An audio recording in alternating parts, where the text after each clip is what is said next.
नमस्कार मंडळी, श्री स्वामी समर्थ. आपल्या सर्वांचे लाडके नवीन मराठी वर्ष म्हणजे गुढीपाडवा आता जवळ येत आहे. चैत्र शुद्ध प्रतिपदेला आपण हा सण मोठ्या उत्साहात साजरा करतो.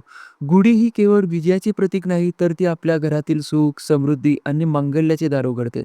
आजच्या या व्हिडिओमध्ये आपण पाहणार आहोत की गुढी उभारताना कोणत्या रंगाची साडी नेसावी, जेणेकरून वर्षभर आपल्या घरात भरभराट होईल, आणि कोणते रंग चुकूनही वापरू नयेत. एक सर्वात पहिले गुढीचे महत्त्व बघूया. गुढीपाडवा हा 3.5 मुहूर्तापैकी एक पूर्ण मुहूर्त मानला जातो. या दिवशी ब्रह्मदेवाने सृष्टीची निर्मिती केली आणि प्रभू श्रीराम 14 वर्षाचा वनवास संपवून अयोध्येत परतले होते. या दिवशी तुम्ही नवीन वस्तू, सोने, चांदी, वाहन किंवा घर खरेदी करू शकतात. या दिवशी केलेली गुंतवणूक अक्षय राहते असे मानले जाते. गुढीसाठी सर्वात शुभ रंग कोणता? गुढी सजवताना साडी हा सर्वात महत्त्वाचा घटक आहे. शास्त्राप्रमाणे खालील रंग अत्यंत शुभ मानले जातात. केसरी, भगवा हा रंगाचा संबंध सूर्योदय आणि शुद्धतेशी आहे. गुढीला ब्रह्मध्वज म्हटले जाते, त्यामुळे केसरी रंगाची रेशमी किंवा काठपदराची साडी नेसणे अत्यंत मंगलकारी ठरते.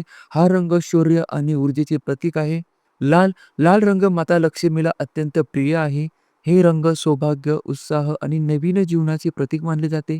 देवकार्यात लाल रंगाचा वापर नेहमी शुभ फळ देतो.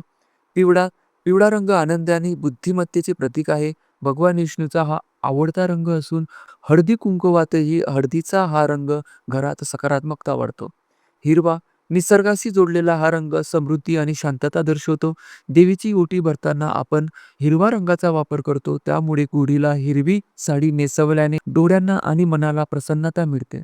इतर पर्याय आणि साडीचे प्रकार. या व्यतिरिक्त तुम्ही गुलाबी, जांभळा, मोरपंखी किंवा चिंतामणी रंगाच्या साडी देखील वापरू शकतात. साडी निवडताना ती शक्यतो काठपदराची, खण्याची किंवा जरीची असावी. जर तुम्हाला नवीनच साडी घेणे शक्य नसेल, तर घरातील एखादी चांगली स्वच्छ धुतलेली साडी देखील तुम्ही वापरू शकतात.